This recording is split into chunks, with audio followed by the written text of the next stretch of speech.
Honorable Chief Minister Thiru M.K. Stalin sir, Vanakkam. We all happen to read your statement that is put out on the social media handle, and also your son's statement that is put out on the social media handle. It is good that both of you are toning down and both of you know that you are fighting a losing battle over the last 3-4 days. And today, not only have you defended something, but also you have spoken some lies against our Honorable Prime Minister Narendra Modi ji. I believe it is my bounden duty as a BJP Karyakarta to respond to that. I am sure with the way our Honorable Prime Minister is working with integrity and with his hard work, even as we speak now, he is in Indonesia promoting our national interest. And immediately September 9 and 10, the G20 meeting that is going to happen where India will be at the center stage of global map. So please don't bother our Prime Minister to respond to your unfounded, false and diabolical allegations. Sir, at the outset, you mentioned Sanatana Dharma, which essentially itself practices discrimination. That is why your movement is founded. Sir, I would like to take back you to two eminent leaders who were born out of your movements. One is the great leader from the scheduled caste community, Mr. M.C. Raja. Do you know, sir, why did he quit Justice Party in 1923? A great Dalit leader, M.C. Raja, he quit Justice Party in 1923 because he said, the very founding principle of Justice Party is not in tune with what they practice. Justice Party, when they came into existence, they said they want to abolish the Brahminical domination in Tamil Nadu. That was their allegation from the Justice Party. M.C. Raja said, the so-called Brahminical domination is replaced by the upper caste Hindu domination. There is no space for an SC leader inside the Justice Party. That is why painfully he quit in 1923. I am sure, sir, you will not have missed out Madam Satyavani Muthu. She was the first Dalit woman minister from Tamil Nadu. 1974, right inside the Tamil Nadu Assembly, as a member of your father's cabinet, she leveled serious allegations against Mr. Karunanidhi inside the assembly, stating that Mr. Karunanidhi is against the interest of Dalit community and SC community. The funds are not being given. So she has got certain misgivings. And inside the assembly, in the Indian history, we never seen a minister complaining against her own chief minister. What is the price Madam Satyavani Muthu got? She was dismissed from the ministry and later she was removed from the party also.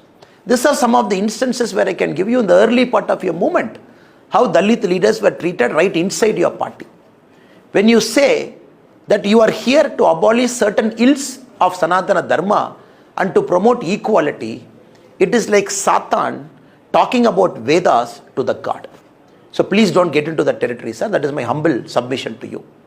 Also, sir, you mentioned that DMK as a party is very progressive. Anyone who's looking at your cabinet, current cabinet now, out of 35 ministers, 3 ministers are from the SC community. 2 women ministers. Do you call this as progressive? Less than 10%. And all the brothers and sisters who have come from the SC community, you have given some minor portfolios to them, insignificant portfolios. Look at our Honorable Prime Minister Narendra Modi ji's current cabinet. I am just doing a basic comparison. Out of the 79 ministers, 20 ministers are from the SC/ST community, 11 ministers are women, 5 ministers are from the minority community.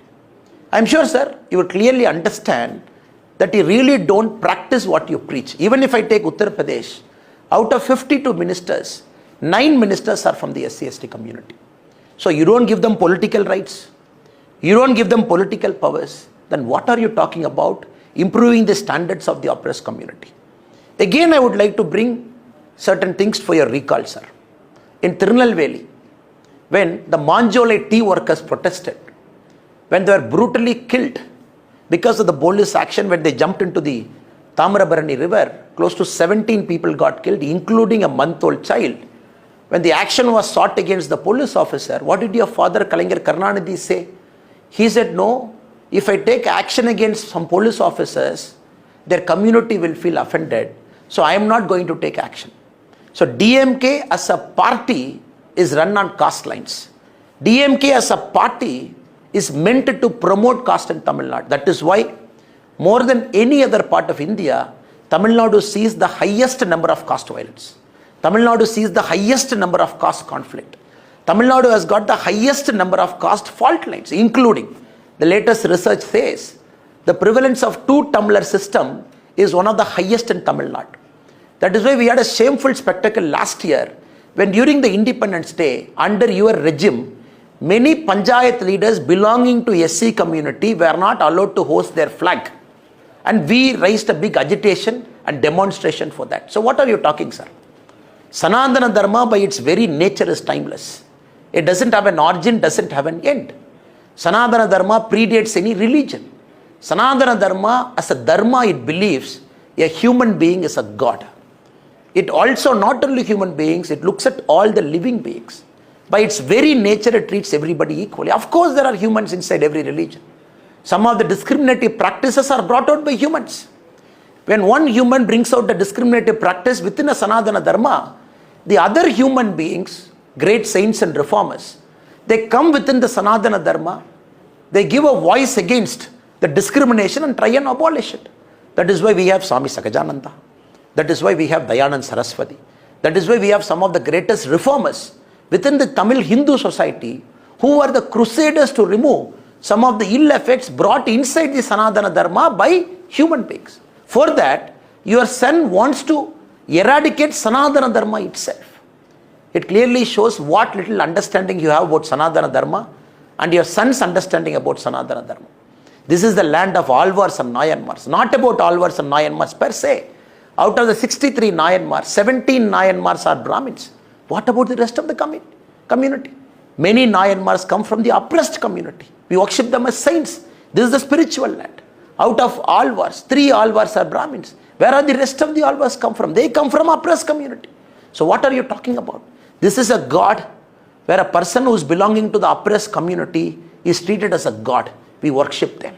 And any small issues that is happening within the Sanatana Dharma, that is purely the creation of some human beings, other great saints and reformers, they come and abolish it within the Sanatana Dharma itself. Please don't practice what you preach. Your son, he calls himself a practicing Christian in December 2022. Now he says he doesn't have any faith over it. In the Sanatana Abolition Conference, your HRNC minister sits in the dais where your ideologue, Dravida Kalagam's current president, K. Veeramani, says Sanatana Dharma means Hinduism. Your ideologue says, can you give a condemnation statement against Mr. K. Veeramani stating Sanatana Dharma is not Hinduism, which is what you are telling. In the stage when he is saying Sanatana Dharma is Hinduism, and your son in the same stage wants to abolish Sanatana Dharma, which is Hinduism. What was your HRNC minister sitting in the stage who has violated every single oath he has taken to become a minister? Now, Mr. Chief Minister, please understand. Your lies will not keep working. You live in the age-old premise that 1,000 lie which is getting repeated 10,000 times will become 1,000 truth. Here it is not going to happen. The people of Tamil Nadu has seen you, has seen the historic corruption that you have brought into the administration, has seen your family dominating the Tamil Nadu administration, your son and son-in-law swindling money. We have leveled very serious allegations against you, including the release of PTR tapes, where you said on record, your previous finance minister, talking about your son and son-in-law, amazing close to 30,000 crore. The Madras High Court a few days back has said that the mere continuation of Senthil Balaji as a minister is violating all democratic ethos and norms that is required for a good governance. Still you have kept him as a minister and the taxpayers are giving him salary. What are you talking about probity in governance? Nobody is afraid of India Alliance, sir. All of us wanted India Alliance because once India Alliance comes, people of India will see the dynast, the corrupt, the cabals, the elitist, the family-run parties all sitting in one high table. It is like Judas trying to go after the Christ after the Great Supper. If I can quote you from one thing, from a religion which your son said belongs to. Sanatana Dharma by its very nature, it accommodates everybody.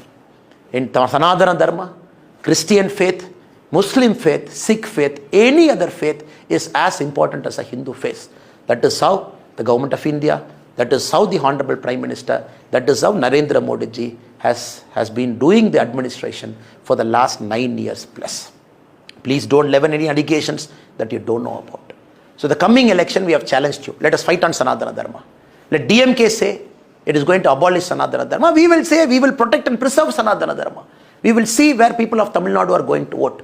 Because we know the DMK drama for the last many years. After you come to power, the first year is opposing Sanatana Dharma. Second year, you say abolishing the Sanatana Dharma. Third year, you want to brutally root out Sanatana Dharma. Fourth year, you say you are a Hindu. You say 90% of DMK party men are Hindu. Fifth year, you take a veil to say you are also a Hindu. So this drama, Tamil Nadu has seen for the last many, many decades. When elections comes, you suddenly become an Amar and an Akbar and an Antony, which Mr. Rahul Gandhi ji, for the last 17 failed attempts, is trying to do the same thing, becoming Amar in one state, becoming Akbar in one state, becoming Antony in one state. The people of India and the people of Tamil Nadu and the whole of Bharat have read into your elitist, cabal, family-oriented, corrupt practices. Come 2024, DMK as a party is going to get wiped out. I didn't say it, your son said it. Because D stands for dengue, M stands for malaria, and K stands for Kosu. Good luck, sir.